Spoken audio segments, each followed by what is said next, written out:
Hey guys, JKG here, back with another One Punch Man video. Okay, today I'll be doing something that has been highly requested. So today I'm doing a tier list for the One Punch Man, the strongest mobile game. But I'll only be doing SSRs because it's actually quite a long list if I include all the SRs. So I don't want to make the video too long. So yeah, let's hop right into it. A small disclaimer, this is all just my opinion. This is based on some research and also my own experience of playing, so as it's a tier list, I can't promise that it's not unbiased. Yeah, so let's get into it. Okay, right off the bat, Atomic Samurai, easy S class, all unit attacker, shatter, and also a crazy passive. So when an ally duelist attacks, Atomic Samurai follow up with 80% attack up to 3 times around. This happened quite a lot of times, so when Atomic Samurai does the AoE and then Golden Boy attacks and then follows up, and then Atomic Samurai straight away kills someone. Yeah, it happened quite a few times, so yeah, I think that is quite a good passive. Very explosive damage. Yep, so he is at S rank for me, S class. Boros also. I think all limited time units will probably be in S class, almost all. So when there are more and more limited time units, I might make a separate tier just for them, and then I'll rank them accordingly there. But for now, Boros, of course, is an S class. Crazy high damage on a single target on the back row, so it's much like Amai Mask. Oh no, sorry, this is not back row, but yeah, single target attack. So kind of like Amai Mask, but maybe you can consider him an upgraded version because he has higher stats due to being an SSR. He is harder to upgrade though, so in the long run you might want to use Amai Mask, but if you put them both at 5 stars, I think Boros will come out on top easily. And also, the more Espers you put on a team, it increases his damage furthermore. So if you put in a Tatsumaki and even a Sky King to increase damage, he becomes pretty crazy. Okay, so I won't go into too much details for each of these because I don't want the video to be too long, so I'll try to give a short summary. So Carnage Kabuto, I put him on A. Due to his passive, reflect damage, he would be really good if he combos with Deep Sea King's core. So a good defense team, very tanky, and yeah, other than that, his other 2 skills is not really too good. Yeah, inflicts injury, and then first hit deals 8% of your max HP as extra damage, so for him you'll want to put as much HP as you can. Yeah, and then the second skill also heals self based on max HP, so dump all the HP stats that you can for his gears, HP flat and HP percent for all. Yeah, and he should be really good in the late game, I think, because when they do a lot of damage, you reflect back that much as well, which is pretty good. Okay, Child Emperor S class, a high tech and a core, so this probably replaces Genos for many people. So if you get him, your Genos will probably be useless, which is exactly what I did. I pulled him a couple of days ago, and I immediately reversed my Genos, and I put everything onto him, and he's actually now my highest BP unit because he's at 3 stars. I pulled 2 of him in one multi. Yeah, so pretty good to use in the Shatter lineup as well. His core is potentially you can go for a one hit kill combo. So Atomic Samurai, Golden Ball him, and maybe Tatsumaki, and you try to clear team. Because on the first turn the entire team gets 30% increase in out damage because of him. Yeah, I think he is really good. So I think he's worthy of an S class. Okay, Deep Sea King. If not for the core, I might put him on B, but because his core is really good for these sort of tanky lineups, like this two can combo really well. So I'm gonna put him on A. So for the core skill, for the advanced one, he increases the team's damage reflect by 30%. So add on to this Carnage Kabuto, 20%, he reflects a lot of damage, and especially when you put him on the front line against an arena where there are a lot of Atomic Samurais and Golden Balls, they would potentially reflect back a lot of damage. So yeah, a good tanky lineup. And also his passive, when his HP is below half, you get the tenacity buff, I think. Yeah, so really tanky lineup. Not too bad. I think he's almost B, I would say low B. Okay, so for S, I think put it something like that. I'll try to rank within the class as well. Okay, so this guy, I got him, I think he was my first SSR, and when you summon him, he says something like my telekinetic power, so I thought I got Tatsumaki. But yeah, I think he's one of the worst SSR. So Geryuganshoop. Okay, so he does attacks enemies in a row. That inflicts fear, so it seals 1 energy, which is okay. Okay, the passive removes main target's sealed energy. Every point of energy deducted deals extra damage of 40% to all the targets. Overall, I don't think he is that great. His skill set is kind of weird, doesn't really mesh up. And yeah, being an Esper, there are a lot of better choices. So I would put him on C. Okay, this guy. Okay, this is another Esper as well. And I'm not really sure how to rank this because not many people have him. And I personally have not played with him, haven't really seen much of his skills, except on the details, the album. Okay, so to get this guy, you can't summon him on either Elite or Epic. You can only purchase his shards, which is 1 shard for 300 crystals. So multiply that by 80, that's about 24,000 crystals for one guy. 24,000 crystals, you could have bought like 100 black tickets. Which, yeah, I don't think you want to get him. I would rather you save tickets for the next limited unit, which is King. Yeah, so even if you have a surplus of energy crystals, I don't think you should buy him. He's not even that good. I think I'll put him in A class. Okay, he's a corrosion type, so all his skills corrode. Okay, so first skill also single target corrode.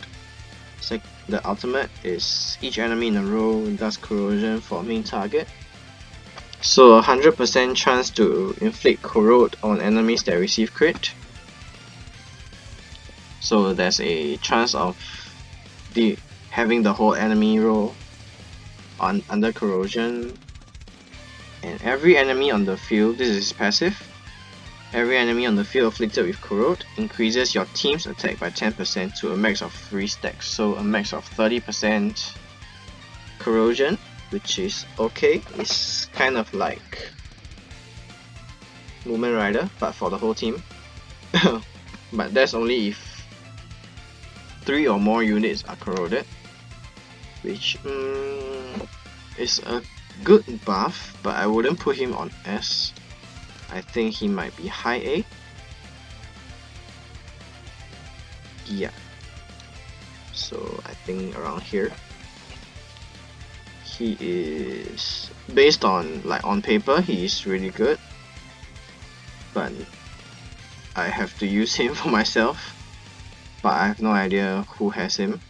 I don't think a lot of people have. And I can't really even find YouTube videos on him. Okay. I might test him out on the Heroes X Monster if he's a friend unit, and then I'll see if he's really good. Okay, other than that, I think that's the end for him. Melzargard. I would say he's A. Around here. Okay, so Melzargard can only be summoned in Epic Recruit, which is a 0.5% chance of getting SSR. So for summonable units, I think he's the rarest in the whole game. Yeah, so he's also a pretty good tank.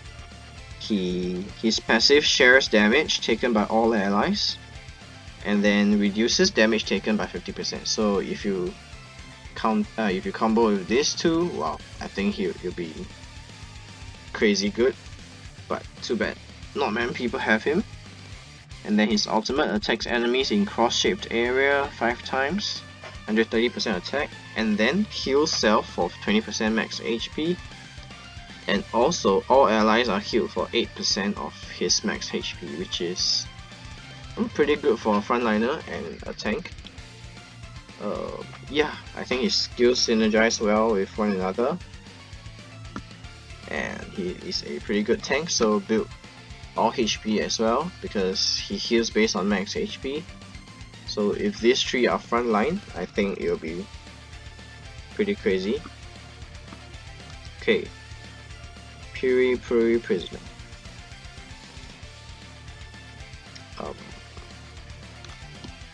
I think I'll put him on C. His skills are not impressive to me.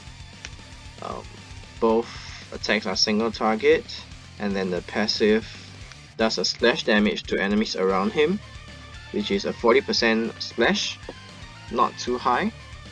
It goes up to 100 if it lands as a critical hit, but that's, yeah, only if it lands critical. Other than that, it's just 40% splash, which I think, oh yeah, he attacks back row enemy, so I would rather use Armai Mask. Yeah, higher damage, easier to upgrade, and even has core skill. So I don't think, yeah, I would build him up as your main damage dealer. Maybe you can use him in the monster tournament, you can use him in the Gene Institute. Is that what it's called? Gene Institute? Yeah. So I put him at C. Yeah, maybe even below. I'm not sure. I think these are quite close. Okay, Sonic. Sonic is, okay, let me think. He is a pretty niche hero. Maybe low B, close to C. Okay, so he is quite a high damage attacker. He is a duelist, so he can combo with Atomic Samurai.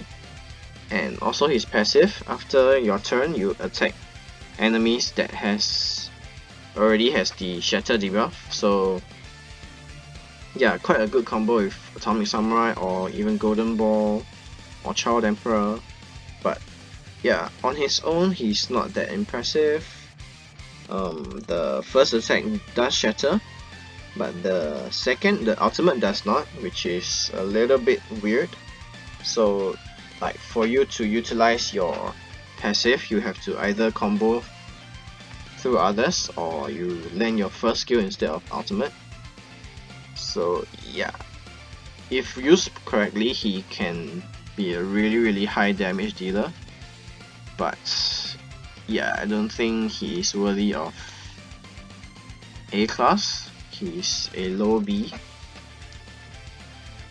I even considered putting him on C, but he's quite widely used in Arena, and yeah, I've seen really high damage coming from him, so I'm putting him on B.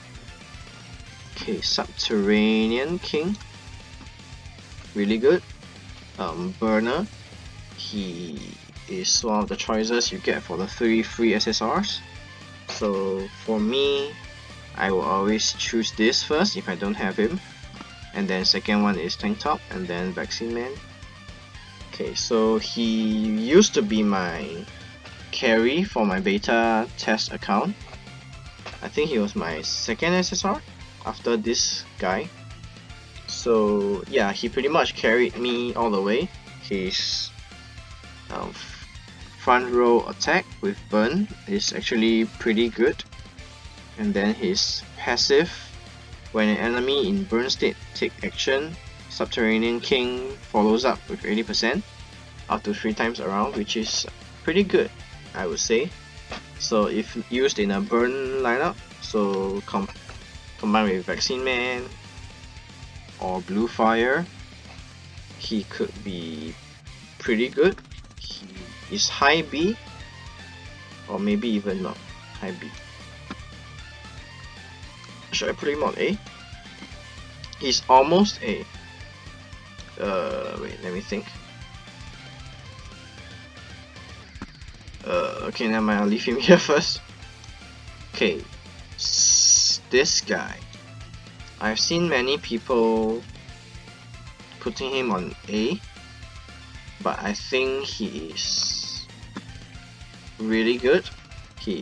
He's one of the most used grappler in the Chinese server.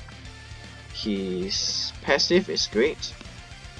When battle starts, increase ultimate damage reduction on self and allies for 2 rounds, 40%, which is pretty much always, like if you are using, like if the opponent is using Child Emperor, the first turn you know that he increases ultimate damage by 30, so you reduce by 40%, which is like kind of countering his core skill with just your passive, which is pretty good.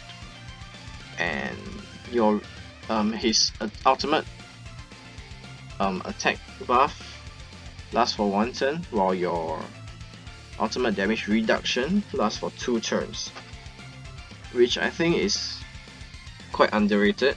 It's really good. And then when taking fatal damage for the first time, you heal back 30%, so it's kind of like a small revive, or you could call it an endure buff in some games. And attacks target in cross-shaped, injury. Yeah, even shares 40% of damage taken by 2 allies for 2 rounds. I think he's really good. I think he's a bit underrated. Putting him on low S. Yeah, I think he's good. Okay, Tanktop Master. Tanktop Master, I would say low A, or maybe, I don't know, is he B? Okay, low A. He's another tank, so in A class, almost all of them are tanks. Tanktop Master is a slightly less, what do you call that? Slightly less useful version of Blackluster. So if the passive just deals 8% of your max HP as extra damage, and then ultimate attacks enemies in the column, grants tenacity to self and allies in the same row. I mean, the tenacity is okay, but he's not that great, I feel. Especially after using him. I did use him, and because I summoned some Subterranean, so I chose him as the free SSR. And after using him, I feel that he is pretty underwhelming. Actually, I will just put him on high B. Yeah, nothing much to say about him. Okay, this video is going pretty long. It's at 20 minutes, so I'm going to speed things up. Tatsumaki S.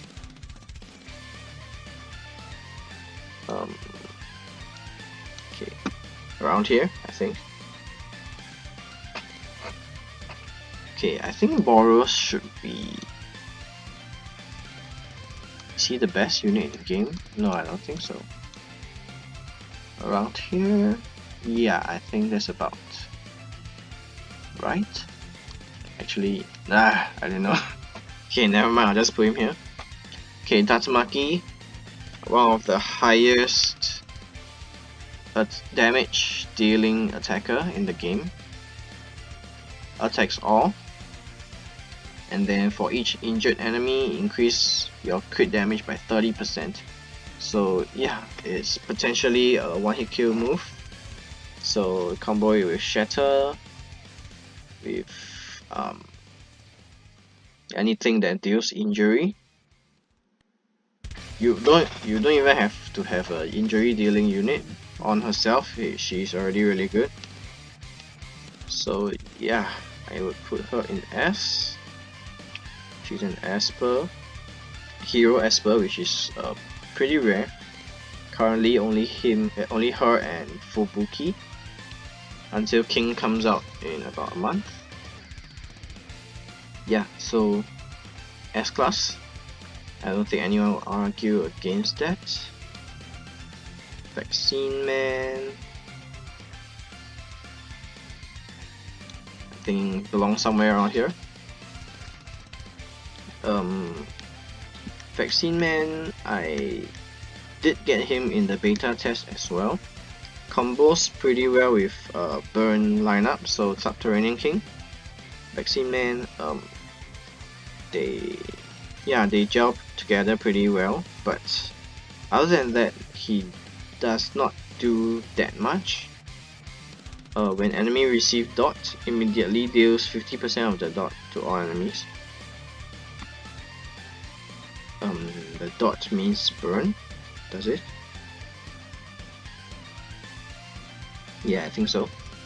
When an enemy receives dot. Yeah, so I think that's about it for the tier list. The SSR, no one in D class. And yeah. Again, this is a opinion based list. This is obviously not 100% accurate. This is just my take on the units. Some I don't even own, so I wouldn't call this a 100% accurate list. But yeah, let me know what you guys think. And if you like the video, make sure to hit the like button. And also subscribe to my channel, hit the notification bell so you won't miss future videos. And I'll see you guys next time. Bye bye.